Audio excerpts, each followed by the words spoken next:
Let's do some snacks with బియ్యం పిండి. First బియ్యం పిండిని తీసుకోవాలి. మీన్ టైంలో పెసరపప్పు సగ్గు బియ్యం నానబెట్టుకోవాలి ఒక 2 hours.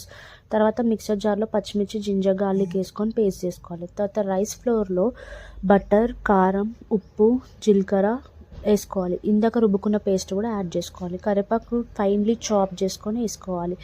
దీంట్లోనే నానబెట్టుకున్న సగ్గుబియ్యం పెసరపప్పు వేసి వాటర్ పోసుకుంటూ తడుపుకోవాలి. ఇట్లా ఒక పెద్ద బాల్ లాగా 20 minutes ఒక వెట్ క్లాత్ వేసి పెట్టేసేయాలి. ఇదేం టచ్ చేయొద్దు. తర్వాత ఒక వ్రాప్ తీసుకోవాలి, పాలిథిన్ వ్రాప్ని. దాన్ని ఇట్లా కట్ చేసుకొని రౌండ్ సేమ్ సైజ్ చేసుకొని ఇట్లా ప్లేస్ చేసుకోవాలి ఆయిల్ రాసుకొని. తర్వాత దానిపైన ఈ ఒక రౌండ్ గిన్నె లాంటిది అయినా చెంబు లాంటిది తీసుకొని ప్రెస్ చేసుకోవాలి. ఇట్లా వస్తాయి. మంచిగా ఈవెన్గా ప్రెస్ అయిన తర్వాత వేడి వేడి ఆయిల్లో ఫ్రై చేయాలి. మీడియం ఫ్లేమ్లోనే ఫ్రై చేయాలి ఒక 5 to 6 minutesకి. ఫ్రై అయిన తర్వాత తీసుకోవాలి. ఇది క్రేజీ ఉంది అసలు taste. You guys try and let me no.